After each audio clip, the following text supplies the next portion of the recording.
Hello, मेरा नाम है विकास राजपुरा, मेरा सब्जेक्ट है बायोलॉजी। आज हम एक बहुत इंपॉर्टेंट टॉपिक 12th क्लास के 5th chapter principle of inheritance and variation से एक बहुत important topic chromosomal theory of inheritance को पढ़ेंगे, जो क्या बताएगा हमें, जो हमें ये बताएगा जो जीन डायहाइब्रिड क्रॉस में इंडिपेंडेंटली सेग्रीगेट हो रही थी वो एक्चुअल में क्रोमोसोम पर थी, और जब क्रोमोसोम सेग्रीगेट होते हैं तो उन क्रोमोसोम के साथ ही वो जीन भी सेग्रीगेट होती है। तो बेसिकली इसमें जो मेंडल का जो लॉ था, लॉ ऑफ इंडिपेंडेंट अशोर्टमेंट, ये बेसिकली कुछ उस पर ही बेस्ड है। चलो देखते हैं क्रोमोसोमल थ्योरी ऑफ इनहेरिटेंस किसने दी थी और क्या है इसमें। तो मेंडल ने अपना इनहेरिटेंस का जो एक्सपेरिमेंट था वो स्टार्ट किया था 1856 में, 7 साल चला 1863 तक। इन 7 साल में उसने अपने एक्सपेरिमेंट का पूरा डाटा तैयार किया, सब कुछ रेडी किया, और रेडी करने के बाद उसे पब्लिश कर दिया 2 साल बाद 1865 में। पब्लिश तो कर दिया, लेकिन पब्लिश करने के बाद भी 1900 तक उसका जो वर्क था वो रिकॉग्नाइज ही नहीं हुआ। मतलब बहुत सारे लोगों को पता ही नहीं चला कि मेंडल ने इनहेरिटेंस के बारे में कुछ बताया, यानी कि करैक्टर किस तरीके से एक जनरेशन से दूसरी जनरेशन में ट्रांसफर होते हैं, ये काफी टाइम तक पता ही नहीं चला पब्लिश होने के बाद भी। रीजन रहे होंगे कुछ कि 1865 में पब्लिश किया था लेकिन 1900 तक कोई रिकॉग्नाइजेशन नहीं मिली। तो रीजन थे, सबसे पहला रीजन था कि उस टाइम यानी कि 1865 में जब उसने पब्लिश किया था, जो कम्युनिकेशन था वो कम्युनिकेशन इजी नहीं था। उस टाइम पर कम्युनिकेट करना कोई इजी काम नहीं था।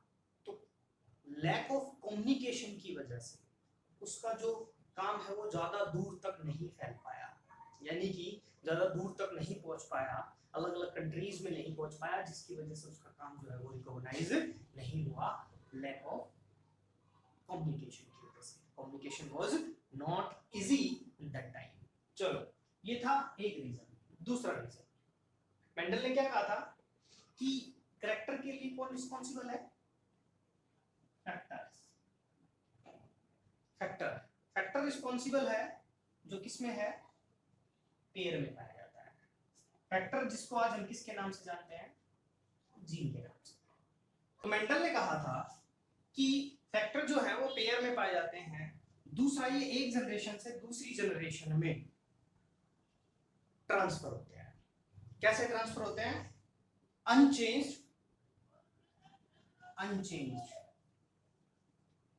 स्टेबल और ब्लेंडिंग नहीं होती। F1 जनरेशन में देखा हमने, F2 जनरेशन में देखा हमने, कहीं पर भी इंटरमीडिएट रिजल्ट नहीं आए थे।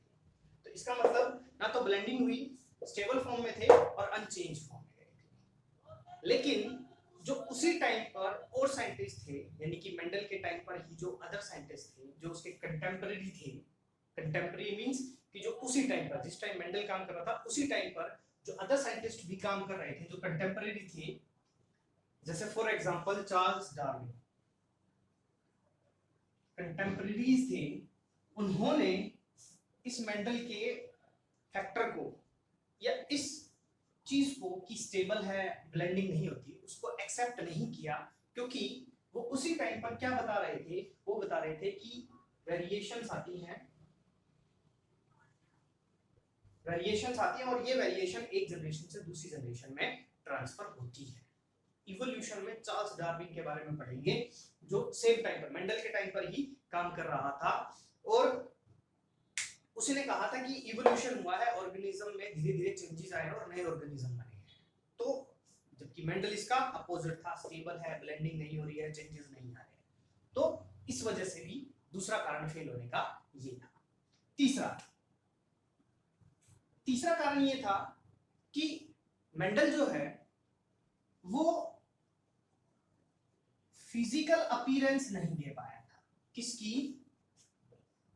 उस जीन या मेंडल के अकॉर्डिंगली जो फैक्टर था उसकी फिजिकल अपीयरेंस नहीं बता पाया कि ये जो फैक्टर है ये कहाँ है, ये सेल में है, साइटोप्लाज्म में है या कहीं और है।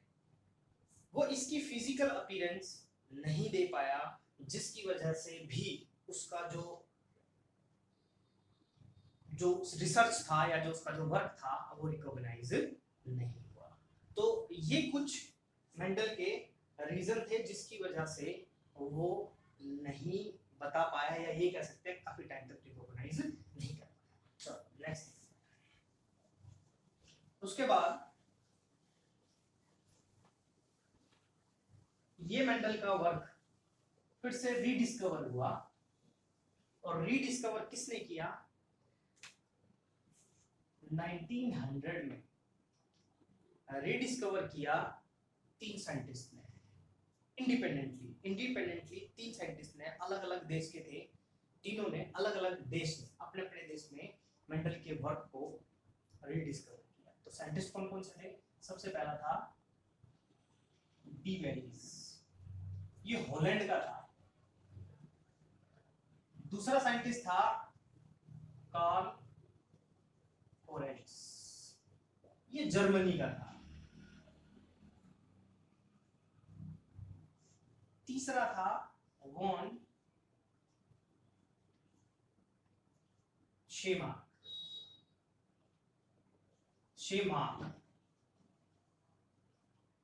ये ऑस्ट्रिया का था।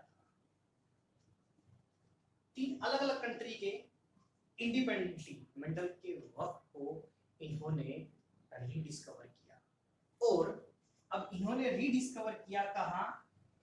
1900 में। इसका मतलब ये हुआ कुछ ना कुछ इनको बेनिफिट मिला हुआ किसी चीज का। यस, इन्हें बेनिफिट जिस चीज का मिला था वो था माइक्रोस्कोपी का, क्योंकि इस टाइम तक माइक्रोस्कोपी यानी कि जो माइक्रोस्कोप थे वो काफी डेवलप हो चुके थे, और उन माइक्रोस्कोप की वजह से ही ये पता चल गया था कि जो सेल डिवीजन होता है वो किस तरीके से होता है। सेल डिवीजन पता लग गया। दूसरा, सेल में न्यूक्लियस होता है, और जब सेल डिवाइड करती है तो सबसे पहले ये न्यूक्लियस ही डिवाइड करता है। क्या पता लगा? माइक्रोस्कोपी। इन साइंटिस्टों को फायदा किसका मिला? माइक्रोस्कोपी के डेवलपमेंट का, यानी कि जो माइक्रोस्कोप थे वो काफी सारे और काफी जो है हाई पावर में दिखाने वाले मिल गए थे, जो काफी बड़ा करके दिखा सकते थे। तो सेल डिवीजन, माइक्रोस्कोप की वजह से सेल डिवीजन का पता लगा कि किस तरीके से सेल डिवाइड करती है। सेल डिवीजन के साथ साथ ये भी पता लगा कि सेल डिवीजन कैसे होता है कि सेल में एक न्यूक्लियस प्रेजेंट होता है, और वो न्यूक्लियाई पहले डिवाइड करता है, और उसके बाद न्यूक्लियर डिवीजन के बाद सेल जो है वो डिवाइड होती है और 2 नई सेल बना देती है। तो ये पता चल गया। और क्या पता चला? तीसरा ये था कि जब सेल का जो न्यूक्लियाई था, ये सेल, ये न्यूक्लियाई, इस न्यूक्लियाई पे जब स्टेन डाली गई तो इसमें कुछ कलर बॉडी देखने को मिली। लैटिन में इन कलर बॉडी को बोला जाता है क्रोमोसोम्स।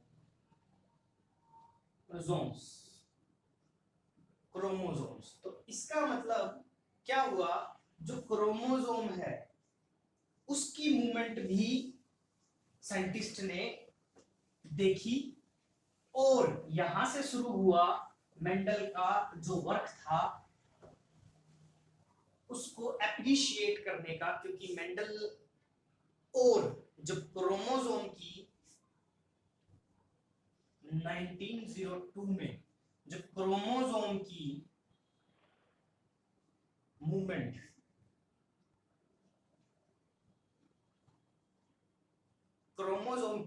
देखी गई मियोसिस के दौरान, या ये कह सकते हैं chromosome movement during meiosis had been worked out, यानी कि इनकी जो मूवमेंट है उस पर जो वर्कआउट है वो किया गया, वो देखा गया कि किस तरीके से क्रोमोसोम जो है वो मूव करते हैं।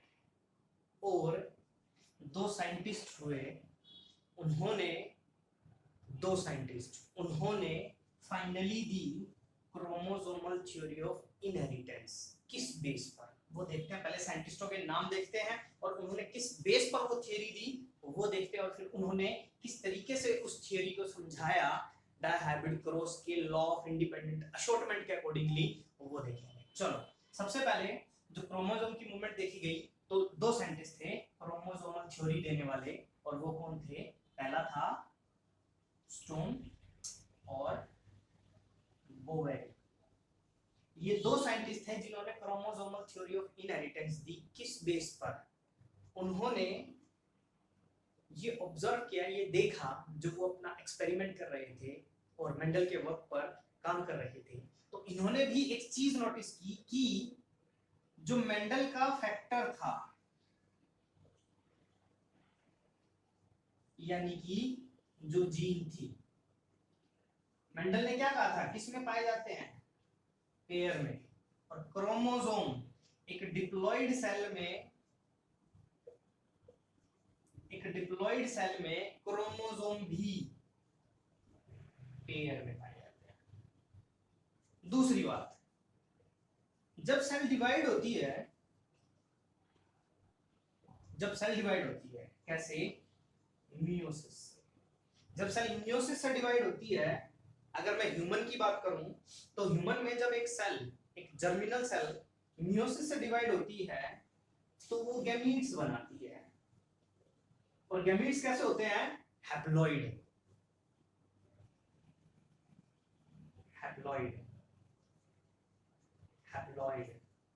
और हैप्लॉइड का मतलब क्या था? डिप्लॉइड का मतलब जिसमें कंप्लीट सेट ऑफ क्रोमोसोम हो, और जिसमें कंप्लीट सेट ऑफ क्रोमोसोम है उसमें क्या होगी? मियोसिस को बोलते हैं रिडक्शनल डिवीजन। 11th क्लास में पढ़ा था हमने। तो रिडक्शनल डिवीजन हुआ तो उसकी वजह से क्या बने? गैमीट्स बने। और गैमीट्स में क्रोमोसोम का नंबर आधा होता है, यानी कि वो हैप्लॉइड होते हैं गैमीट्स।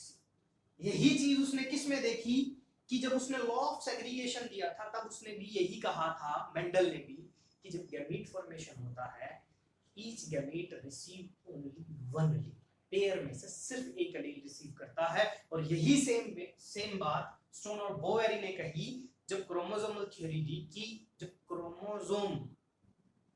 जब गैमीट्स बनते हैं तब क्रोमोसोम अलग अलग हो जाते हैं, यानी कि एक गैमीट होमोलोगस क्रोमोसोम में से सिर्फ एक ही, यानी कि जो पेयर ऑफ क्रोमोसोम है उसमें से सिर्फ एक ही क्रोमोसोम रिसीव करता है, यानी कि हाफ हो जाता है।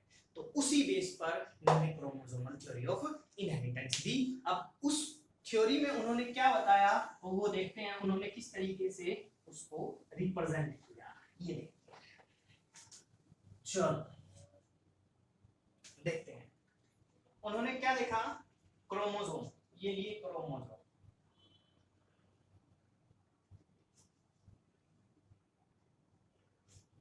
ये है फर्स्ट पेयर और ये है सेकंड पेयर। हमें यहां पर नोटिस क्या करना है? हमें यहां नोटिस करना है कि होमोलोगस क्रोमोसोम है और एक होमोलोगस क्रोमोसोम के नीचे दूसरा होमोलोगस क्रोमोसोम प्रेजेंट है। अगर मैं ह्यूमन की बात करूं तो ह्यूमन में कितने पेयर ऑफ क्रोमोसोम होते हैं? 23 पेयर ऑफ क्रोमोसोम होते हैं। इसका मतलब ये हुआ कि 23 इस लाइन में होंगे। अगर मैं होमोलोगस के टाइप में इनको अरेंज कर रहा हूं या होमोलोगस की फॉर्म में इनको अरेंज कर रहा हूं तो ऑब्वियस सी बात है 23 क्रोमोसोम यहां होंगे और उसका होमोलोगस यानी उसका जो पेयर होगा वो 23 इस तरफ होंगे। इसका ये एक होमोलोगस क्रोमोसोम यानी इसका पेयर ये है, इसका पेयर ये है। अब सेल डिवीजन देखते हैं। हमें पता है सेल डिवीजन जब होती है तो उसमें दो फेज होती है, एक होती है इंटरफेज और दूसरी होती है एम फेज। माइटोसिस और मियोसिस, दोनों हो सकती है। तो हम मियोसिस देखेंगे, चलो देखते हैं। यहां पर सबसे पहले इंटरफेज हुई, और इंटरफेज की जो एस फेज होती है, 11th क्लास का थोड़ा सा सेल डिवीजन में जो मियोसिस है उसको देख लेना क्रोमोसोमल थ्योरी पढ़ने से पहले, समझ बहुत अच्छे से आएगा। लेकिन फिर भी यहाँ पर इस क्लास में मैं जितना समझाने की कोशिश करूंगा मैं करूंगा, वो देखते हैं। चलो एस फेज, एस फेज में हम जानते हैं कि क्रोमोसोम का जो नंबर है, ध्यान से सुनना, नंबर सेम रहता है क्रोमोसोम का, लेकिन जो अमाउंट है वो डबल हो जाता है। फॉर एग्जांपल अगर ये मैं कहूं क्रोमोसोम नंबर 1, ये क्रोमोसोम नंबर 2, और ये फर्स्ट पेयर, ये क्रोमोसोम नंबर 3, ये क्रोमोसोम नंबर 4। एस फेज में मैंने क्या कहा, एस फेज में क्या होता है, नंबर सेम रहता है लेकिन अमाउंट जो है क्रोमोसोम का वो डबल हो जाता है। क्यों हो जाता है? क्योंकि एस फेज में डीएनए रेप्लिकेट कर जाता है, रेप्लिकेशन का मतलब है कॉपी कर जाता है, और डीएनए से ही बना है हमारा क्रोमोसोम। ये 6 चैप्टर में पढ़ेंगे हम कि डीएनए जो रैप है, रैप होता है प्रोटीन और डीएनए रैप होता है, डीएनए प्लस प्रोटीन रैप होते हैं और क्या बना देते हैं, क्रोमोसोम, थ्रेड लाइक स्ट्रक्चर बनाते हैं जिनको बोलते हैं हम क्रोमोसोम्स। तो डीएनए से क्या बना है, क्रोमोसोम। डीएनए डबल हुआ है तो ऑब्वियस सी बात है क्रोमोसोम डबल हो गया। चलो देखते हैं, मैंने कहा नंबर सेम अमाउंट डबल, तो नंबर सेम और अमाउंट डबल तो मतलब ये होगा,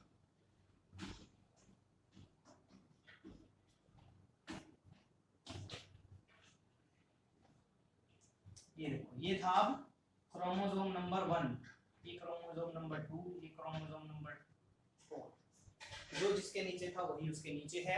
प्लस इंपॉर्टेंट चीज, नंबर सेम है, अमाउंट क्या हो गया, डबल हो गया। कैसे? फॉर एग्जांपल ये था आपका एक क्रोमोसोम, इस क्रोमोसोम में डीएनए, जो किसका बना है, डीएनए रेप्लिकेट कर गया, तो एक क्रोमोसोम की, इसको बोलते हैं क्रोमेटिड, तो एक क्रोमेटिड ये हो गई और दूसरी ये हो गई, तो एक क्रोमोसोम की 2 क्रोमेटिड हो गई, और इन 2 क्रोमेटिड को बोलते हैं सिस्टर क्रोमेटिड। क्या बोलते हैं, सिस्टर क्रोमेटिड, या आपकी सिस्टर क्रोमेटिड्स बन गई।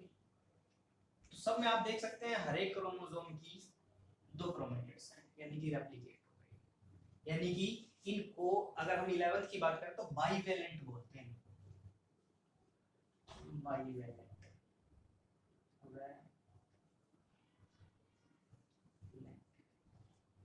बाइवेलेंट, ये बाइवेलेंट 1 2 बाई 2 क्रोमेटिड बाइवेलेंट हर एक क्रोमोसोम की। और अगर चारों को बोले तो टेट्राड बोलते हैं, 4 क्रोमेटिड है तो टेट्राड बोलते हैं इसको। चलो अब आगे बढ़ते हैं, अब करते हैं मियोसिस। हम जानते हैं कि मियोसिस कितनी होती है, मियोसिस 2 होती है, मियोसिस फर्स्ट और मियोसिस सेकंड। मियोसिस जो सेल डिवीजन होता है उसमें 2 बार डिवीजन होता है, मियोसिस फर्स्ट और मियोसिस सेकंड। ध्यान से सुनेंगे आप, मियोसिस 1 में ये होमोलोगस क्रोमोसोम है, मियोसिस 1 में होमोलोगस क्रोमोसोम सेग्रीगेट करते हैं। मियोसिस 1 में होमोलोगस क्रोमोसोम सेग्रीगेट करते हैं। चलो करते हैं,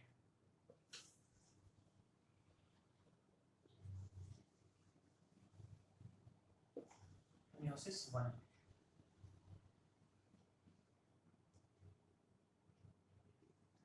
स्पिंडल फॉर्मेशन बनेगी,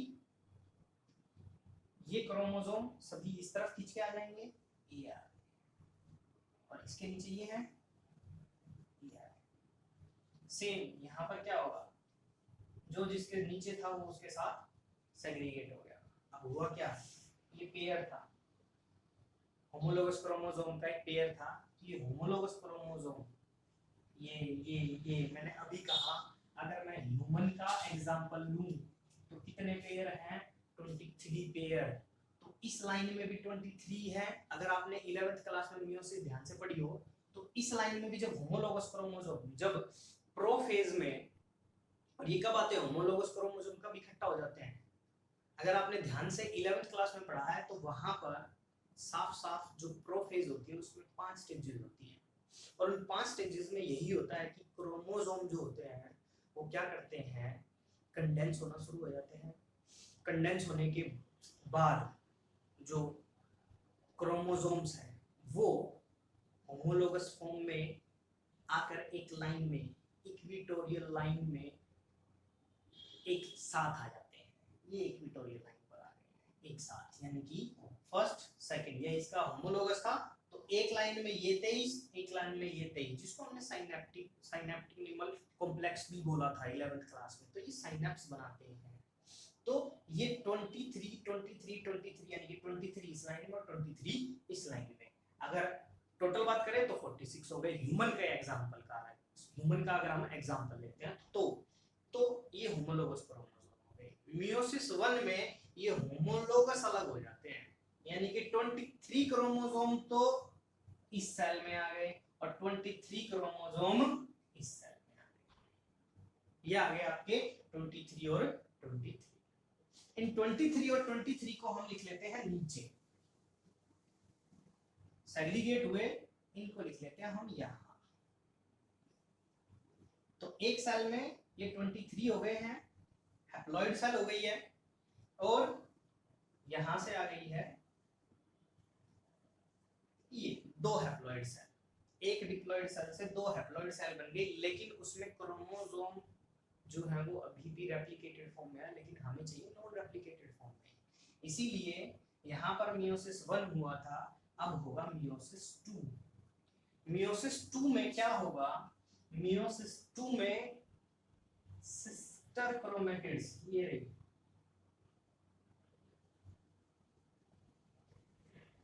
वो सेग्रीगेट करेगी, मतलब अलग हो जाएंगी। देखो करते हैं अलग, कोई स्पिंडल फॉर्मेशन बनेगा, एनाफेज मेटाफेज में इक्विटोरियल लाइन में आ जाते हैं, और एनाफेज में वो पकड़ के खींच लिए जाते हैं और अलग हो जाते हैं। ये लो, ये वाली आ गई यहाँ, और ये वाली आ गई, ये क्रोमेटिड यहाँ, ये क्रोमेटिड यहाँ, सेम ये यहाँ, ये आपकी होगी एक हैप्लॉइड सेल, ये दूसरी हैप्लॉइड सेल। सेम यहाँ से आएंगी, एक हैप्लॉइड सेल यहाँ से आएगी और एक हैप्लॉइड सेल यहाँ से आएगी। क्रोमोसोम का नंबर 23 और 23, यानी कि एक डिप्लॉइड सेल से जब मियोसिस होता तो चार हैप्लॉइड सेल्स बनती है। हैप्लॉइड मतलब हाफ नंबर ऑफ क्रोमोसोम। और इंपॉर्टेंट चीज मैं फिर बता रहा हूं, यहाँ पर एक चीज और नोट करेंगे हम, वो है ये कि जिस क्रोमोसोम के नीचे जो था वही दूर तक साथ चला है। इसके नीचे ये था, यहाँ पर भी लिखा है। तो इसी बेस पर अब हम मेंडल का डायहाइब्रिड क्रॉस का लॉ ऑफ इंडिपेंडेंट अशॉर्टमेंट देखते हैं। क्यों देखेंगे, उसके पीछे रीजन ये है कि जो अलील है या मेंडल का फैक्टर है वो कहां प्रेजेंट था, क्रोमोसोम पर प्रेजेंट था। तो अब हम क्या देखेंगे, अब हम ये देखेंगे जो मेंडल का लॉ ऑफ इंडिपेंडेंट अशॉर्टमेंट था उसको हम क्रोमोसोम के बेस पर देखेंगे। हमने देखा था अलील के बेस पर, यानी कि इस बेस पर। जिसको ये समझ आया उसको ये क्रोमोसोमल का जो अभी क्रॉस करेंगे ये भी समझ आ जाएगा। जिसको ये समझ आया, यहाँ कितने टाइप के गैमेट्स बने थे, क्या प्रोबेबिलिटी थी, कितने टाइप के गैमेट्स, 4 टाइप के, और 4 टाइप के। अब उसने क्या कर दिया है, सिंपल है, कुछ नहीं है, ये अलील थी या जीन थी, इसको सिंपली क्या कहा कि जो जीन है वो कहाँ प्रेजेंट होती है, क्रोमोसोम पर। कुछ नहीं करना, इन जीन को हमें क्रोमोसोम पर सेट कर देना है और वही मेंडल का डायहाइब्रिड क्रॉस कर देना है। चलो देखते हैं। फॉर एग्जांपल ये है हमारी सेल, इस सेल में ये है replicated chromosome R Y, capital Y.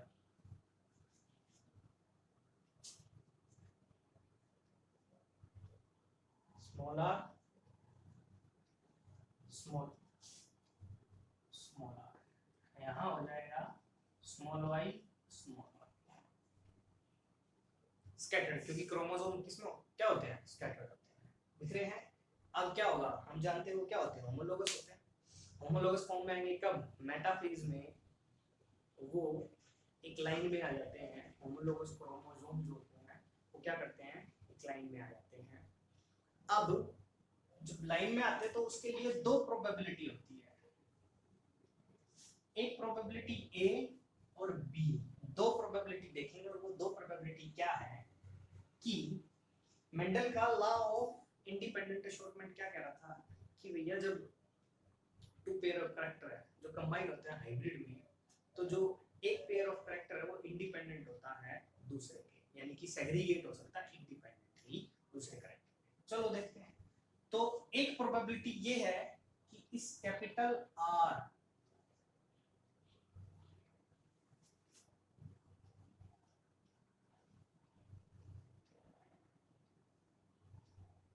Small R homologous में आ गए। चलो इसके नीचे क्या आएगा होमोलोगस में, इसके नीचे होमोलोगस में फॉर एग्जांपल इस तरफ तो आ गया कैपिटल आर, यहाँ आ गया स्मॉल वाई, सॉरी मैंने गलती से बोल दिया आर, कैपिटल वाई, यहाँ आ जाएगा स्मॉल वाई और कैपिटल स्मॉल आर के नीचे स्मॉल वाई। इस तरफ प्रोबेबिलिटी देखते हैं क्या बनती है। इस तरफ प्रोबेबिलिटी बनती है capital R small R,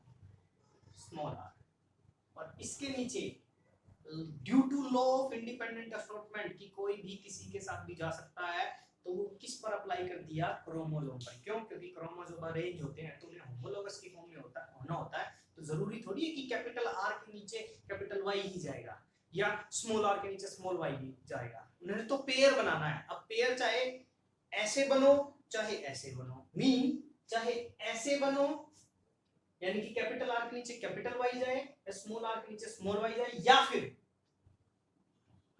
capital R के नीचे स्मॉल वाई और यहां हो जाएगा कैपिटल वाई और कैपिटल वाई। तो पेयर तो ये भी है और पेयर ये भी है, बस फर्क क्या है कि यहाँ पर क्रोमोसोम जब एक इक्विटोरियल लाइन पर आने स्टार्ट हुए, जब अरेंज होने स्टार्ट हुए, तो क्या हुआ, वो इंडिपेंडेंट थे। इंडिपेंडेंट का मतलब कोई भी किसी तरफ भी अरेंज हो सकता था। तो कैपिटल आर के नीचे कैपिटल वाई हो सकता है और इसके नीचे ये हो सकता है, तो ये प्रोबेबिलिटी भी हो सकती है। अब प्रोबेबिलिटी हो सकती है, चलो करते हैं मियोसिस 1 करते हैं। यहाँ पर मियोसिस 1 करते हैं तो ये हो जाएगा, ये हो जाएगा, तो क्या होगा, ये हो गया कैपिटल आर कैपिटल वाई और कैपिटल वाई। एक सेल में तो ये चलेंगे और दूसरी में क्या चलेगा, स्मॉल आर स्मॉल वाई। क्या अलग हुए, होमोलोगस क्रोमोसोम अलग हुए क्योंकि मियोसिस 1 हुआ है। तो होमोलोगस क्रोमोसोम ये यहाँ गए और ये यहाँ गए, दो सेल हो गई। चलो यहाँ देखते हैं, यहाँ देखें तो यहाँ पर भी वही सेम चीज, कैपिटल आर स्मॉल वाई, ये आ गई एक सेल में।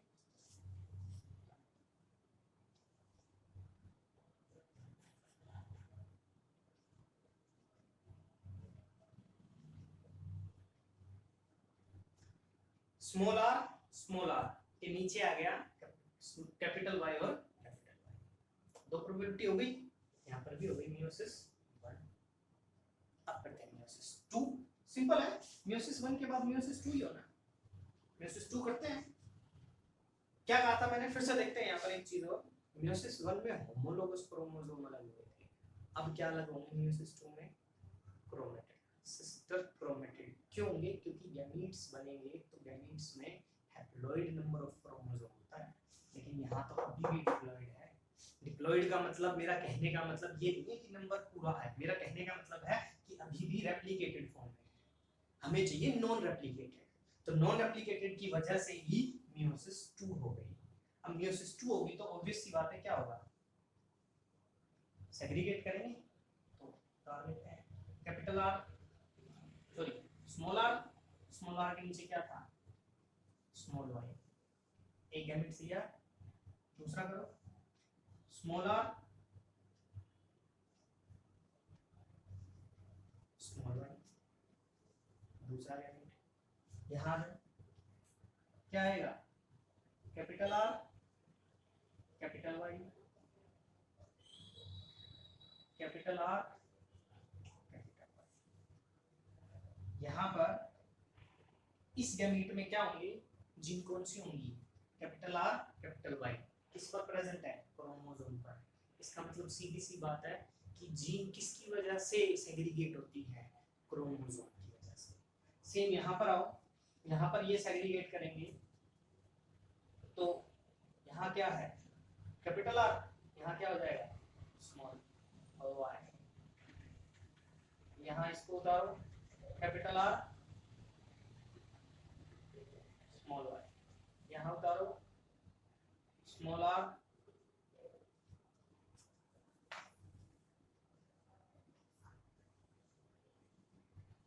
Small R capital Y, small R. एक, दो, तीन और चार, ये है हमारी 4 तरह की प्रोबेबिलिटी जो मेंडल ने कहा था कि जब हाइब्रिड कंडीशन होगी तो उसमें अलील इंडिपेंडेंट होगी। और अलील यहाँ पर क्रोमोसोमल थ्योरी से हमने क्या देखा? अलील किस पर प्रेजेंट थी? क्रोमोसोम पर। तो इसका मतलब ये हुआ कि जो सेग्रीगेशन होता है वो क्रोमोसोम का होता है और उनकी अरेंजमेंट पर डिपेंड करता है कि कौन सा पेयर किसके नीचे जा रहा है। अगर कैपिटल आर के नीचे कैपिटल वाई है तो ऑब्वियस सी बात है ये बनेगा, स्मॉल आर के नीचे स्मॉल वाई है तो ऑब्वियस सी बात है ये गैमेट्स बनेंगे।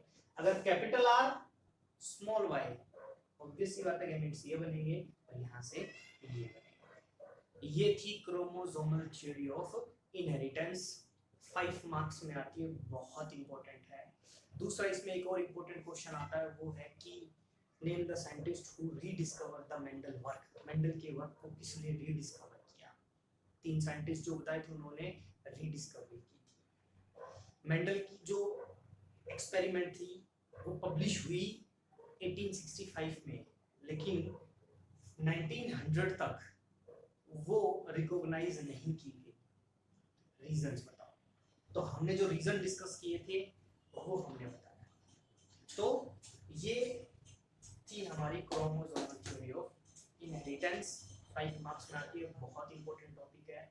शायद इस बार आ भी सकते हैं क्योंकि पिछली बार भी और पिछली बार भी ये नहीं आया, तो शायद इस बार ये हो सकता है आपके फाइनल एग्जाम में। ये था बहुत important topic, chromosomal theory of